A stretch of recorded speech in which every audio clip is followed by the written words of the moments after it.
Olá pessoal, vamos começar mais uma aula falando de agravos de doenças endócrinas, de doenças neurológicas. Então, um assunto muito comum e alterações muito comuns dentro da unidade de terapia intensiva. Então, é importante nós entendermos que as alterações, as doenças, que acometem esse sistema, ele antes do Covid era um dos maiores números de casos que a gente tinha dentro da unidade de terapia intensiva. E um dos mais comuns ainda eram os acidentes automobilísticos, acidentes vasculares cerebrais, São os que mais às vezes levam o paciente a necessitar de uma internação dentro da unidade de terapia intensiva e, infelizmente, às vezes não conseguir se restabelecer, porque vai depender do nível de dano a esse cérebro. Lembrem que o cérebro ele é o nosso órgão principal aí, que ele vai reger todos os outros órgãos. Então, há necessidade de ele ter um bom funcionamento para manter, o funcionamento dos demais.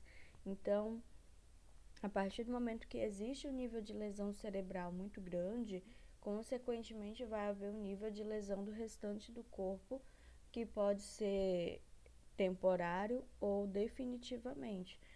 Nós, como equipe de enfermagem, nós tentamos reverter, somado, claro, a questão do tratamento que é prescrito pelo médico, e nós tentamos ali com o nosso serviço, com nossos cuidados, tentar fazer com que as consequências que esse paciente ele possa ter sejam mínimas, sendo que, infelizmente, nem tudo vai depender do nosso serviço, grande parte vai depender do tipo de lesão que esse paciente teve, da forma que ele vai responder aos tratamentos.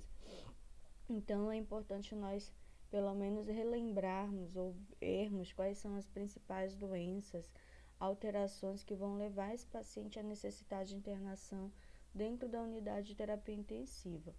Aí, a gente vai começar falando do acidente vascular encefálico, tá? Então, o acidente vascular encefálico ele é uma das principais causas. Dentro desse processo, a gente vai falar de algumas das regiões cerebrais, tá? Das quais são responsáveis, para nós entendermos um pouquinho o nível de comprometimento que uma lesão ela pode trazer.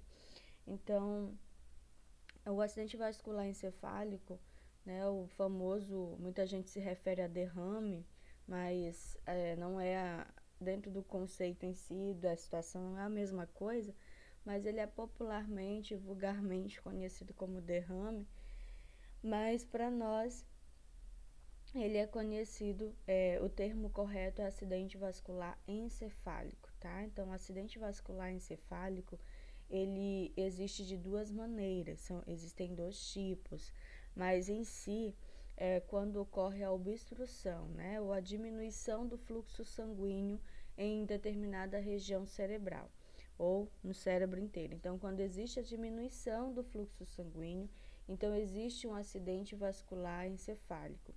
E aí essa diminuição ela pode acontecer de duas formas, que no caso é o acidente vascular encefálico isquêmico.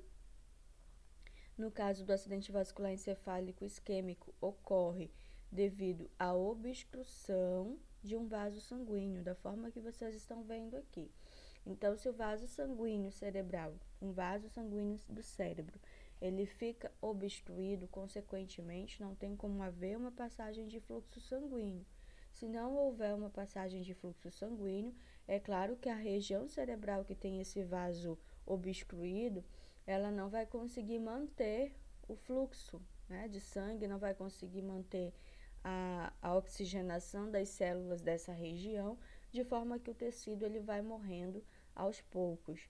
Então, acontecendo assim lesões neurológicas dependendo da região no qual se encontra. O acidente vascular hemorrágico, o acidente vascular encefálico hemorrágico, por sua vez, não é aquele no qual acontece obstrução. O hemorrágico, como o próprio nome diz, ele já vai acontecer devido a uma hemorragia interna. E essa hemorragia acontece devido ao rompimento do vaso sanguíneo.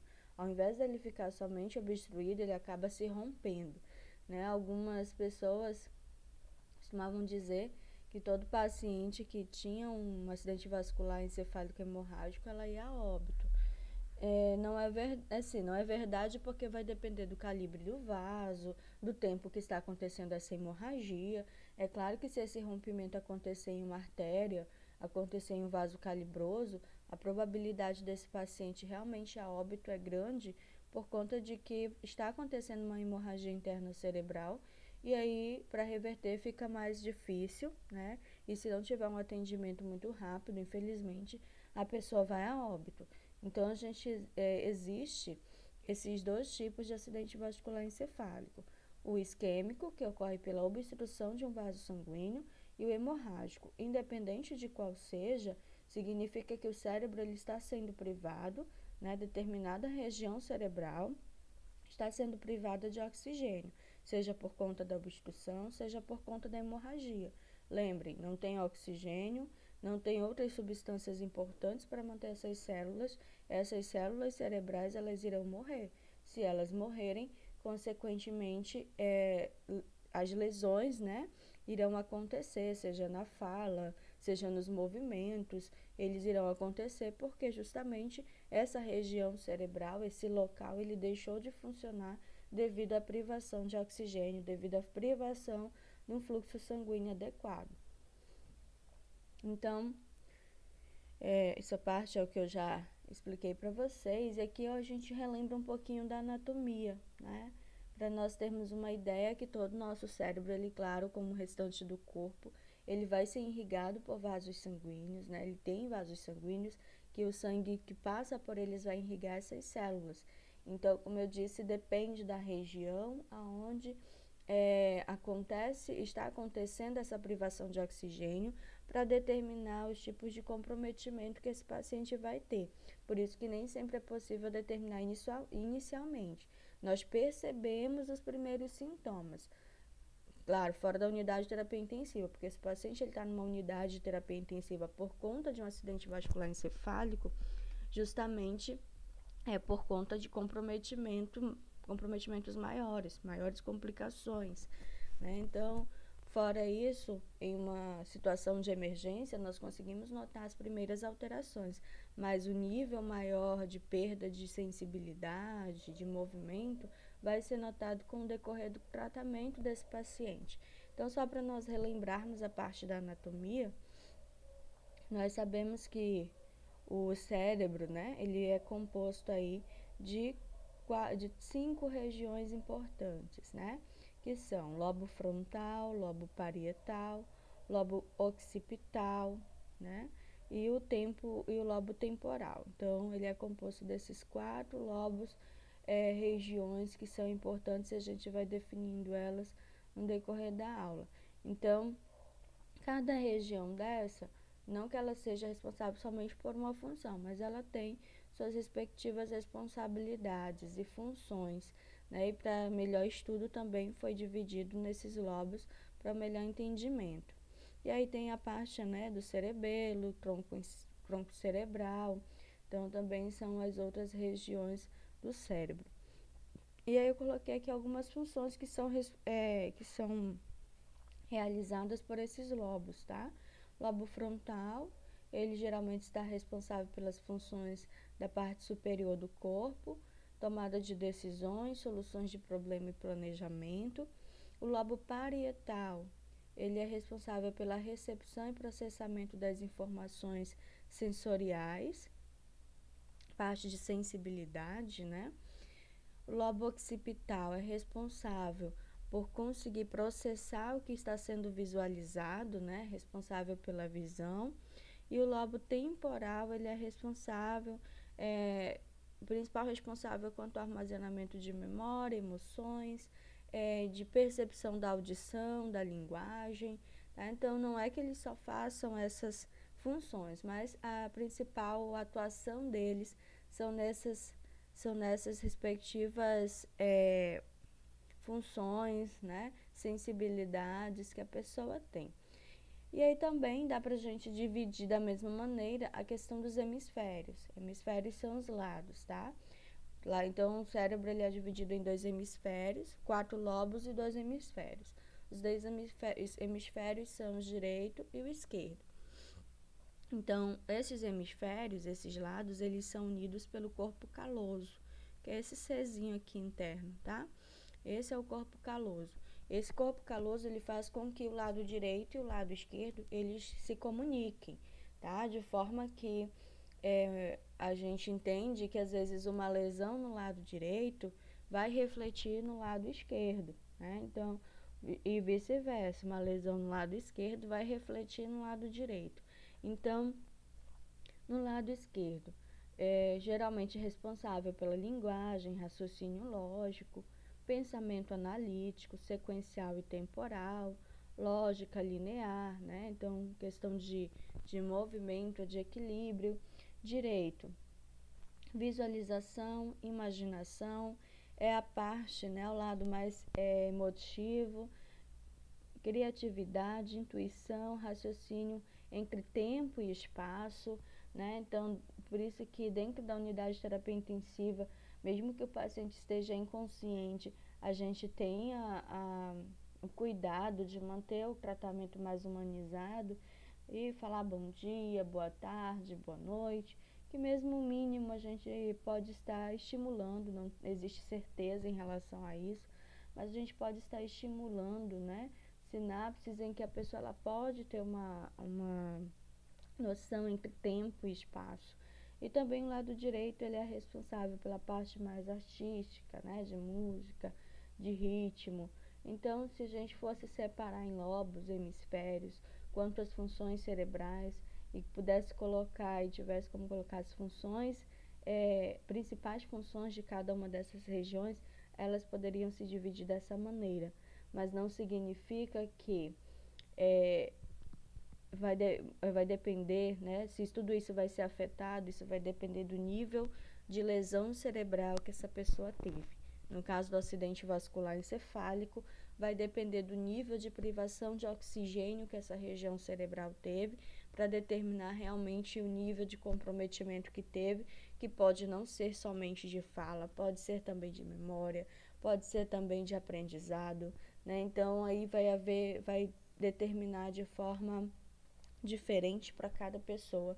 Isso vale também em traumatismos cranianos, porque a lesão também vai acontecer e tendo uma lesão interna, também a gente vai conseguir verificar os comprometimentos que essa pessoa vai ter posteriormente.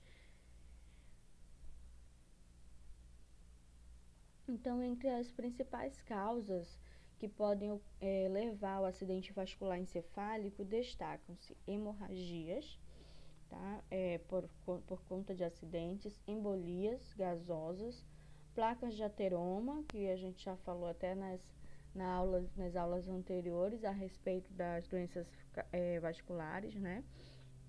Lembre que as placas de ateroma são formação de placas de lipídios, né? Nas veias, nos vasos sanguíneos, de forma que vai obstruindo esse vaso. Isso pode acontecer também nas veias cerebrais. Aneurismas cerebrais. Aneurisma, gente, é quando acontece uma dilatação do vaso sanguíneo, tá? E vai formando como se fosse uma bolsa. Então, esses aneurismas cerebrais, eles têm uma facilidade maior para se romper. E aí, claro, se tiver na região cerebral, vai ocasionar um acidente vascular encefálico hemorrágico. Hipertensão arterial também são outras situações que podem levar ao acidente vascular encefálico. Os principais sinais e sintomas. No primeiro momento, né, no caso ainda que esse paciente não está na unidade de terapia intensiva, em casa, onde ele estiver, ele vai ter a perda da força dos membros superiores, principalmente. Ele não vai conseguir manter, pode ter perda da fala, né? Ou dificuldade em pronunciar palavras. Então, são os primeiros sintomas que a pessoa pode ter. Também, outros sintomas podem estar associados, como uma visão dupla, diplopia, fala difícil ou defeituosa, como eu falei, afasia, sensação de formigamento, diminuição de sensibilidade e astenia muscular, que é a perda da força muscular, que é os primeiros sintomas que nós conseguimos notar em um paciente em acidente vascular encefálico. Toda vez ele vai para a unidade de terapia intensiva? Não, ele só vai se esse quadro se agravar. Muitas das vezes a situação dele é resolvida logo na clínica médica, na emergência, por conta de que às vezes o comprometimento que ele teve é mínimo e também o tempo a gente leva muito em consideração o tempo que levou para essa pessoa conseguir ter um atendimento.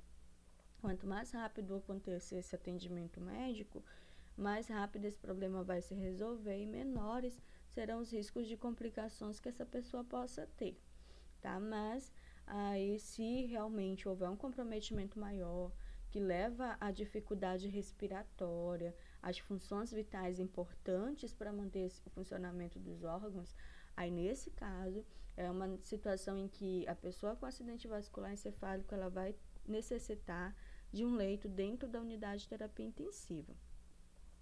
Um outro tipo de comprometimento que a pessoa ela pode ir para a unidade de terapia intensiva é o traumatismo crânioencefálico, né? Então, o traumatismo crânioencefálico tem como vários tipos de causas, né? Lesão por arma branca, lesão por arma de fogo, acidentes automobilísticos, acidentes no trânsito, né? Então, várias situações que podem levar à lesão, né, do crânio, consequentemente podem também lesionar o encéfalo e, claro, levar essa pessoa necessitada à internação dentro da unidade de terapia intensiva. Quanto a conceito, é caracterizados por lesões no cérebro devido a um impacto muito forte na caixa craniana. Nós sabemos que o nosso crânio ele é muito forte, né? Então a parte óssea dessa região ela suporta uma grande impactos. Porém existem impactos tão grandes que mesmo ela com sua estrutura acaba sendo lesionada. Daí leva também à lesão do cérebro. Então é importante nós sabermos que existem basicamente duas formas de traumatismo crânioencefálico. Existe aquele com afundamento ósseo, no qual a gente já tem até certeza que houve uma lesão interna, né? E existe aquele em que o paciente não tem o afundamento ósseo, né? Permanece normal. Ele teve um trauma, mas o trauma, ele externamente não é tão visível quanto internamente. Por isso que às vezes o paciente ele teve uma lesão cerebral, ele fica em observação mesmo que não tenha tido nenhum sangramento, né? Mesmo que não esteja externamente se observando nada. Justamente porque a lesão que pode ter acontecido pode ter sido interna e no primeiro momento ele pode não estar demonstrando nada, mas posteriormente ele pode evoluir para um quadro mais grave. Esse é o motivo, tá? Então, com afundamento ósseo, claro, houve uma fratura ali craniana e logo é observado que, claro, houve uma lesão interna também. Mas acho que não tem esse tipo de lesão com afundamento ósseo, o paciente ele precisa ficar sendo acompanhado porque pode estar tendo uma hemorragia interna cerebral que não está sendo percebida naquele momento, né? Pode estar tendo uma formação de coágulos que posteriormente pode obstruir vasos importantes, levando à diminuição do fluxo sanguíneo interno. Então, quando existe um trauma, né, um impacto na região cerebral, é importante manter essa observação, porque nem sempre o que está aparecendo externamente é o que está acontecendo internamente nesse cérebro. As lesões do traumatismo craniano poderão ser primárias, que são aquelas que ocorrem no momento em que o paciente sofreu trauma, ou seja, ele já vai demonstrar quaisquer alterações naquele momento, e secundárias, que são aquelas que o paciente ele vai demonstrar as complicações e alterações depois que aconteceu esse trauma, tá? Ou seja, acontecem de forma mais tardia, é o que eu falei para vocês. Nem sempre aquilo que eu estou vendo no primeiro momento em um paciente com traumatismo craniano é o que vai acontecer posteriormente, tá? Por isso que ele fica em um tempo ali de observação, dependendo de como esse quadro esteja evoluindo, o médico solicita a internação, mas aí é necessário que esse paciente ele fique sendo observado, porque se ele evoluir para complicações maiores, além de ele não poder ficar na unidade de terapia intensiva, ele vai precisar ele vai precisar ir, além de ele não poder ficar na clínica médica, desculpa, ele vai precisar ir para a unidade de terapia intensiva. Uma outra complicação que pode acontecer, ou alteração que nós podemos ter com pacientes na unidade de terapia intensiva, é a hipertensão intracraniana, tá? Então, a hipertensão intracraniana, como o próprio nome diz, ele diz respeito ao aumento da pressão dentro do crânio, tá? Essa pressão dentro do crânio, ela vai acontecer devido ao aumento do volume intracraniano.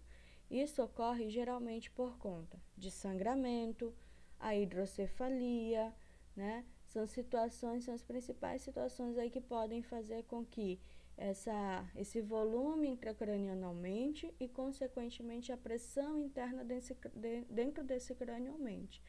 Então, percebam que a calota craniana, ela não é elástica, né? Ela não tem ali articulações que tenham essa mobilidade de toda vez que uma pressão aumentar, consequentemente haver uma dilatação.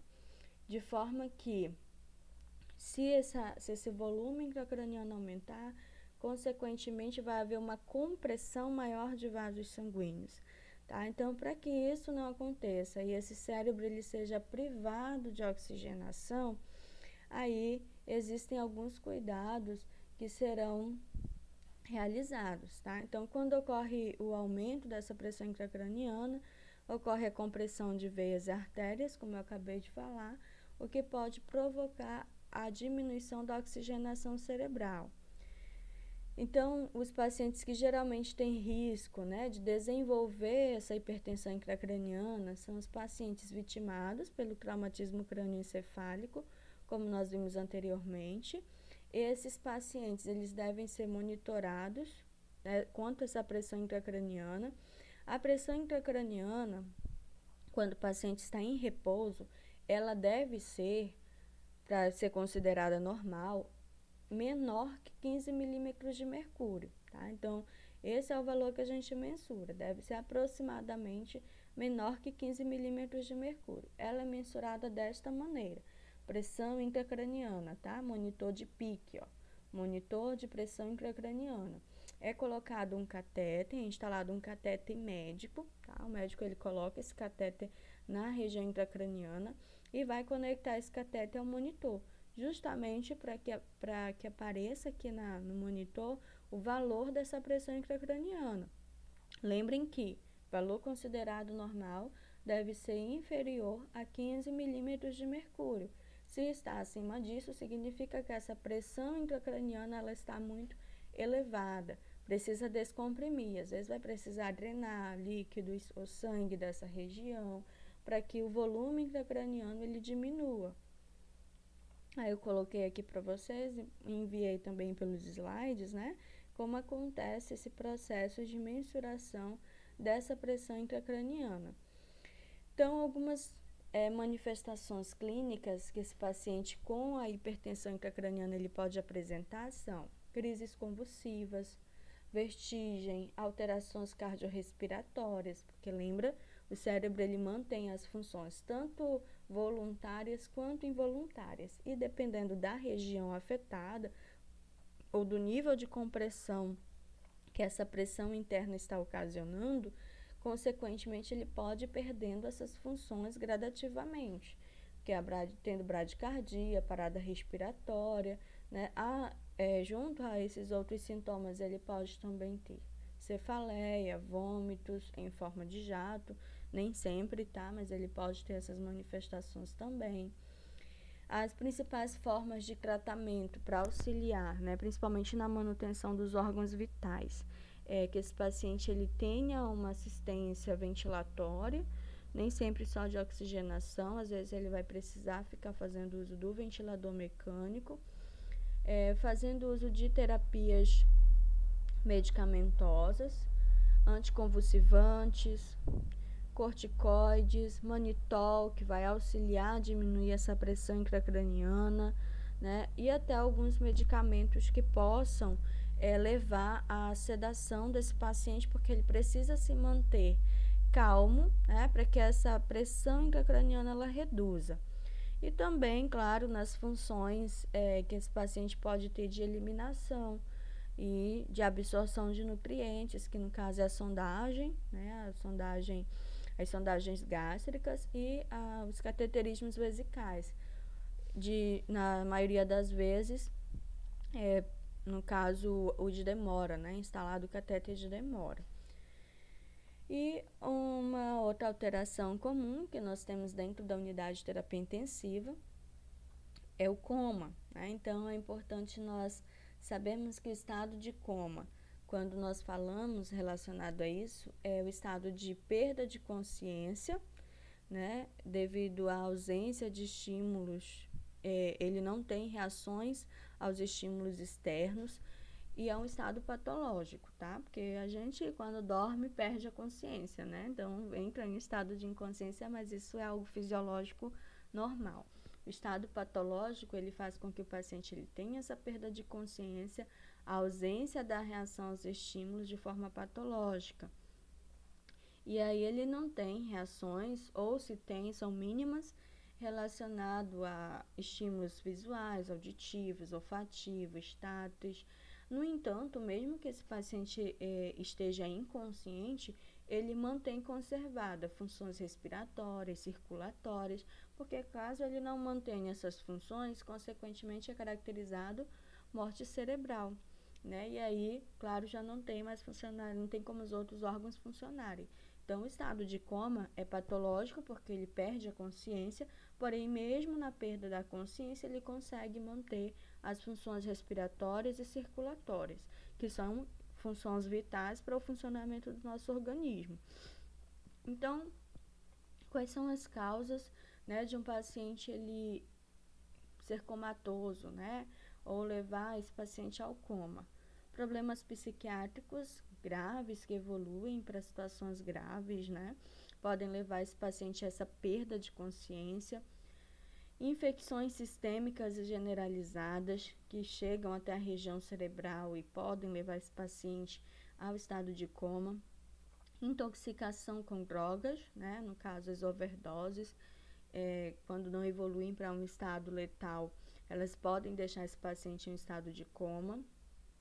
Medicamentos, que no caso às vezes são utilizados o famoso coma induzido, né, que a gente utiliza os medicamentos para manter esse paciente inconsciente. Problemas metabólicos e sistêmicos, como a hiperglicemia, a encefalopatia hepática, né, são algumas das alterações de órgãos como pâncreas e fígado, que quando há um comprometimento muito grande podem levar a lesões cerebrais graves. Traumas, tá? Também são algumas situações que levam o paciente à perda de consciência. Basicamente, a gente classifica o coma de 4 formas, tá? Então, isso é classificado também de acordo com a sua intensidade. Então, de acordo com a sua intensidade, a gente vai classificar ele de 4 formas. E aí tem o grau 1, né? Primeira forma de classificação. Nesse tipo de coma, o paciente ele se encontra em torpor ou estupor, ou seja, é aquele paciente que ele fica ali parado, né, às vezes até de olho aberto, ele tem o nível de consciência diminuído, mas mesmo assim ele se mantém alerta, ou seja, ele fica abrindo e fechando os olhos. Quando ele tem algum tipo de estímulo, ele responde verbalmente, mas você vê que é uma resposta muito letárgica, muito mecânica, ele não tem nenhum tipo de reação, emoção ao dar essa resposta, é muito mínimo, tá? E às vezes isso pode estar relacionado a lesões por conta de danos psiquiátricos mesmo, ou como complicações, né, ou até em fases de recuperação que esse paciente se encontre. Então, esse é o grau 1, é a fase no qual o paciente ele se encontra com essa diminuição da consciência, porém, mesmo assim, ele abre e fecha os olhos. Se você fizer algum estímulo verbal, auditivo, falar muito alto, né, imediatamente ele manifesta alguma reação na face de que está se incomodando ou que aciona que está ouvindo, né? Então, existe essa observação que a gente faz, né, que é diferente nesse primeiro grau aí do nível de coma. No grau 2, eu tenho um paciente que ele está em um coma superficial, né? Porém, ele não tem esse estado de alerta. Você vai falar alto, né? Você vai fazer o estímulo de pressão muitas vezes e a resposta que esse paciente vai ter é mínima quando tem, tá? Então, você está vendo que vai diminuindo gradativamente, né? No primeiro, ele ainda abre e fecha os olhos, ele se mantém em estado de alerta se algo chega próximo a ele, mas sem processar toda a situação, sem manifestar muitas reações a respeito da situação. No grau 2, eu já tenho um paciente que ele tem um coma superficial, ele até percebe, às vezes até ouve, porém ele não tem nenhum estado de alerta, a resposta dele, que tem às vezes a estímulo visual ou auditivo, é mínima. O estímulo que às vezes ele pode nos dar alguma resposta é quando existe algum estímulo à pressão, que a gente vai ver isso na próxima aula. E quando tem, às vezes, até responde esses estímulos, as respostas são bem incompletas. Esse é o grau 2. No grau 3, é conhecido como estado em que o paciente ele se encontra em um coma profundo, tá? Então, a ausência total de consciência. Ocorre a presença de movimentos como, dependendo do nível de lesão cerebral, descerebração e descorticação. Esses são os movimentos que podem se apresentar em um estado de coma profundo, tá? Então, a descorticação, o paciente ele hiperestende os membros e ele gira esses membros para a parte interna, tá? Para dentro, né? Então, você nota que as mãos do paciente ficam viradas para dentro. Isso é a descorticação. Na descerebração, ocorre a flexão dos membros para fora, tá? Do jeito que vocês estão vendo aqui, olha, diferente. Então, essa é a descerebração. Então, a gente tem aí essas duas situações que podem acontecer em um grau de coma profundo. E o quarto grau que a gente classifica o nível de coma, também chamado de DEPASSE. Então, nele o paciente realmente ele precisa de aparelhos para manter funcionando alguns órgãos vitais. Ele tem até funcionamento, mas é mínimo, e aí a função cerebral ela foi prejudicada, a função cerebral ela foi tão prejudicada que comprometeu órgãos vitais, e aí precisa, né, desse ventilador mecânico. Geralmente nessa situação a gente tem um paciente em um quadro irreversível, na maioria das vezes do estado de coma, tá?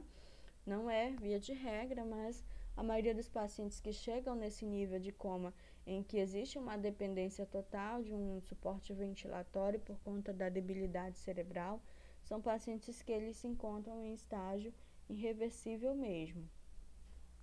Então, os principais cuidados de enfermagem com o paciente que se encontra em coma são realizar a higiene corporal e oral, com ênfase na região ocular, a fim de prevenir úlcera de córnea. Lembra que eu já falei em outras aulas, quem realiza os procedimentos com o paciente, desde a higiene, dentro da unidade de terapia intensiva, é a enfermagem, tá? Técnicos de enfermagem. Então, lembrem que o paciente com lesão cerebral, ele não, principalmente em estado de coma, ele não vai ter condições de manter a sua higiene ocular, qualquer higiene que seja mínima, ele não tem condições de manter, ele está ali inconsciente. E nós temos que manter como se ele estivesse, né, pessoalmente fazendo esse processo.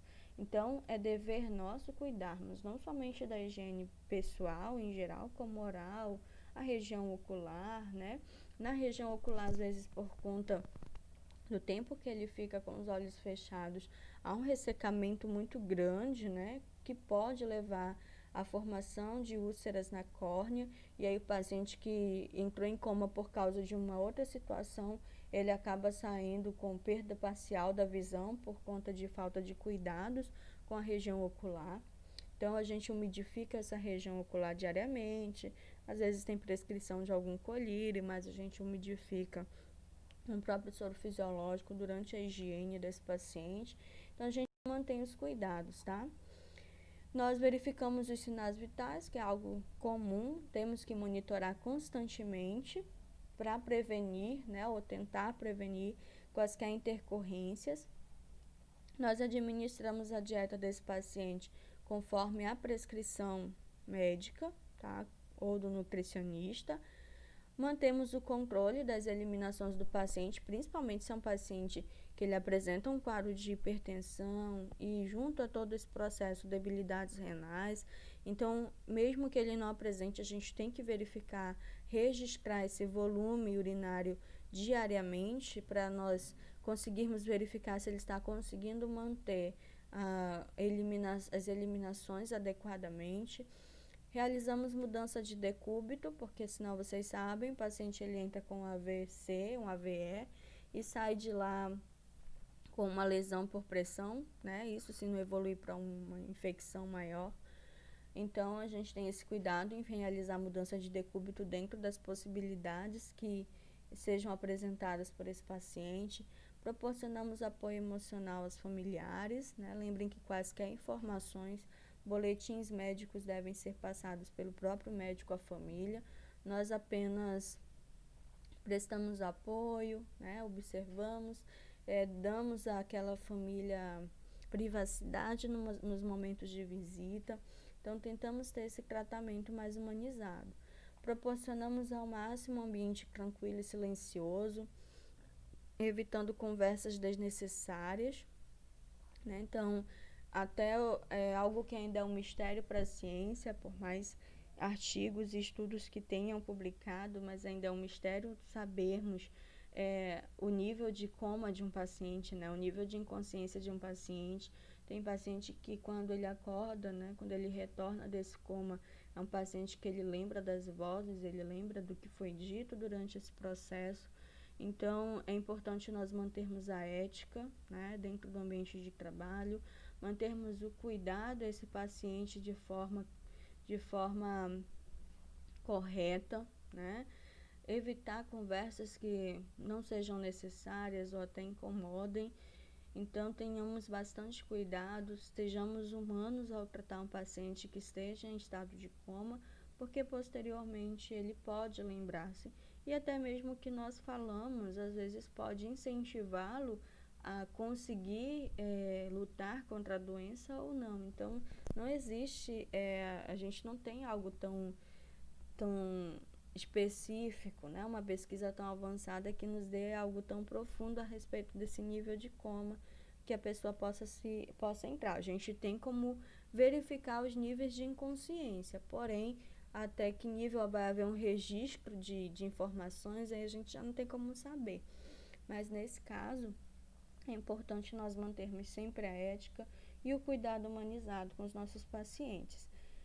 Na questão do estado de coma, nós fazemos a avaliação neurológica com as escalas que existem para nós verificarmos o nível de coma, tá? Então, existe a escala de coma de Glasgow, existe a escala de Ramsay, que a gente utiliza para pacientes que estão em coma induzido por sedativos, tá? Então, existem essas escalas.